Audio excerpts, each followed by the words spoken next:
होंगे, गरीबों के बच्चे होंगे, गांव के बच्चे होंगे, तो उन पे फीस ज़्यादा न ले और पढ़ाई अच्छी करें, पढ़ाई बहुत अच्छी करें, हैं?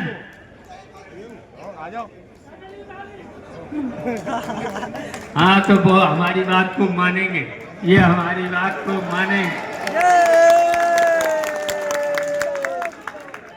जिंदाबाद जिंदाबाद।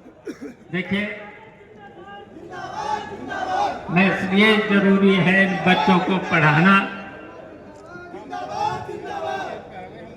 ये पढ़ाना इसलिए जरूरी है, अच्छी पढ़ाई इसलिए भी जरूरी है, आगे चलकर के ये बच्चे बहुत आगे इनको जाना होगा।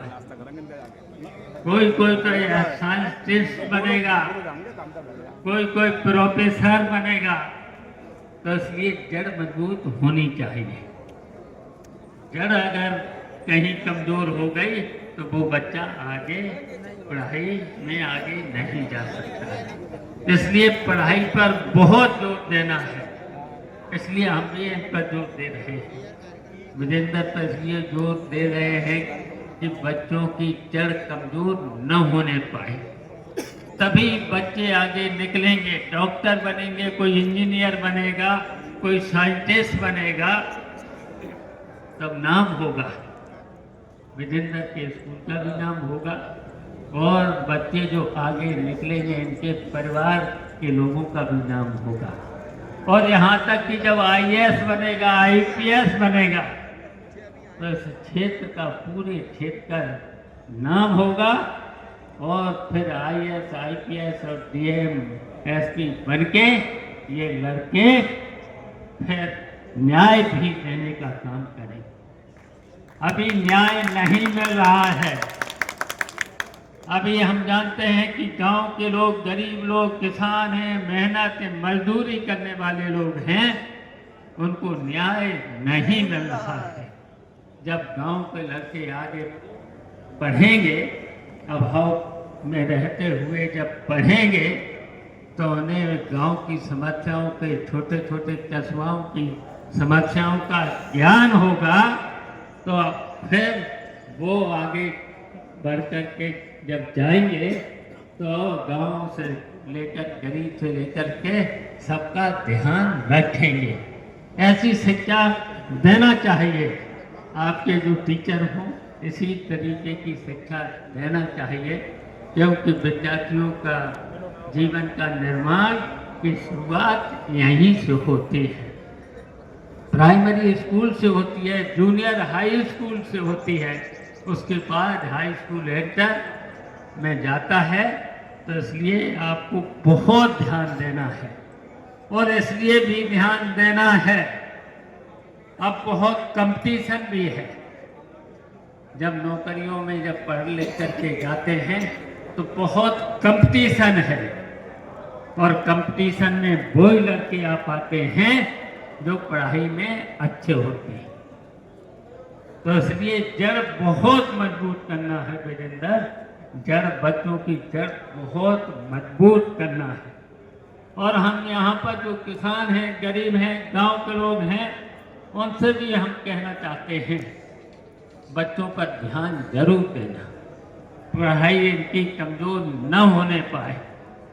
और फिर हम कहेंगे कि इन और आगे राजनीति की तरफ भी आप सब लोगों को ध्यान देना है, इसलिए देना है। राजनीति पर भी बहुत कुछ अब निर्भर हो गया है। राजनीति में अच्छे लोग जाएंगे, गांव के लोग जाएंगे, गरीब के लोग जाएंगे, तो निश्चित गांव, गरीब, किसान का ध्यान रखेंगे। आजकल देखा होगा गांव, गरीब, किसान पर कोई ध्यान नहीं दे रहा। हम इसलिए कहना चाहते हैं, आपने नेताजी का नाम सुना होगा, मुलायम सिंह यादव का नाम सुना होगा। मुलायम सिंह यादव जब चुन करके जाते थे, मुख्यमंत्री बनते थे, तो सबसे पहले उनकी कलम गांव, गरीब, किसान से चलती थी। आपको ध्यान होगा कि जब नेताजी पहली बार मुख्यमंत्री बने तो शपथ लेने के बाद सबसे पहले उन्होंने निर्णय क्या लिया था, ध्यान है? सबसे पहले उन्होंने किसानों के कर्जे माफ किए, फिर चुंगी को माफ किया, चुंगी को माफ किया, और फिर जब दोबारा बने तो इंटर तक की फीस माफ कर दी, फिर सिंचाई माफ कर दी, बिजली भी माफ किया था, दवाई पढ़ाई सब माफ कर दी थी। बताओ करीब, बताओ, हम पूछना चाहते हैं 10 साल में इन गरीब किसान के लिए और विद्यार्थियों नौजवानों के लिए इस सरकार ने जो वादे किए थे, बताओ एक भी वादा अभी तक पूरा किया नहीं। बताओ कितना लूटा, और बताइए टैक्स कितना बढ़ाया, और जीएसटी बताओ, जीएसटी में पूरा प्रदेश ही नहीं पूरा हिंदुस्तान इन्होंने लूट दिया। चलो वो तो है, छुट्टा किसान है परेशान, उससे तो है ही, लेकिन बताओ टैक्स और जीएसटी में कितना लूटा और कितना झूठ बोले।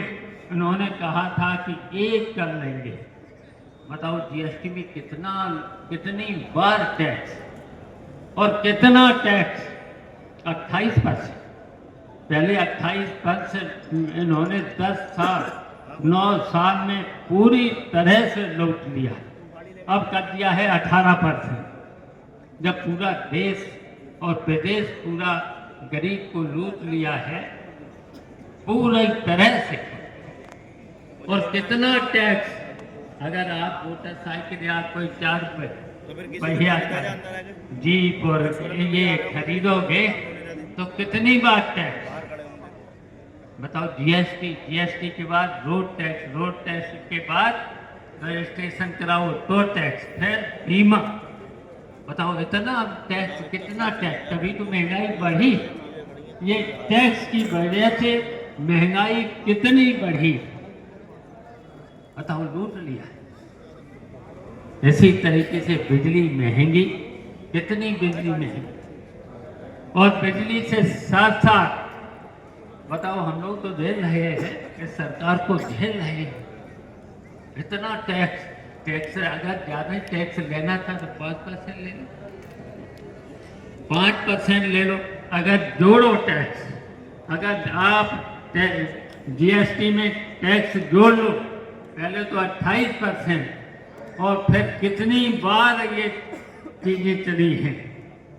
एक जगह लेना चाहिए था जहां से अगर कपड़े के खरीदते हो तो कपड़ा जहां मिल से चला है वहां पर टैक्स लेना चाहिए, एक जगह लेना चाहिए। उन्होंने कहा भी था कि एक टैक्स लगेगा, ऐसी हर चीज जहां से चलती है दूसरे व्यापारी पे आती है, फिर तीसरे पे आती है, फिर दुकान पे आती है, तो कितने बार टैक्स, बताओ, पूरे देश की जनता को इन्होंने लूट लिया है, टैक्स में लूट लिया है। और फिर दिखाते हैं बजट, इतना बजट हम उत्तर प्रदेश के विकास के लिए लाए हैं, और बजट पे खर्च कितना किया, 40% से ज्यादा बजट, अब इन्होंने 9 करोड़ बजट दिखाया है, अब खर्च कितना करेंगे विकास, 40%, और 40% में लूटेंगे कितना, बताओ। जो विकास होगा पहले तो टेंडर पड़ेगा तो ठेकेदार लेगा, ठेकेदार पे बताइए, ठेकेदार का 20% ठेकेदार ले लेगा, फिर अधिकारियों का फिर उसमें कितना है, 5% से लेके 10%, बताओ। इस बेईमान सरकार में बताओ फिर मंत्रियों का कितना है, बताओ, मंत्रियों का कितना है, हर मंत्री इसमें बेईमान है। ये सरकार में कोई ईमानदार नहीं है। और ये सरकार तो ऐसी है 70% पहले ही मंगा लेती है। 70% 9 साल में जो गद्दे भरे गए थे, तो उन गद्दे भरे गए, गद्दे कहीं भरे गए, पूरा का पूरा गड्ढों में 9,000 करोड़ रुपया पूरा गड्ढों का ये सरकार के लोग खा गए। बताइए इस समय किसानों को कहीं खाद मिली? बताओ, यहाँ पर लगा है यूरिया का प्लांट, और कितनी महंगी खाद, डीएपी खाद तो दे नहीं पाई बिल्कुल भी। अब की बात तो यूरिया की भी कमी हो गई थी, यूरिया के साथ साथ डीएपी कितनी महंगी। और बताओ बिजली कितनी महंगी। बताओ प्रधानमंत्री कहाँ? उत्तर प्रदेश। उत्तर प्रदेश बनारस से बने पूरे हिंदुस्तान में सबसे महंगी बिजली। और फिर बिजली दे कितने रहे? उन्होंने वादा किया था 20 घंटे 22 घंटे 24 घंटे बिजली देंगे। बताओ आपके यहाँ कितने घंटे बिजली आते हैं? और उसमें भी बताओ छापे भी मार रहे हैं।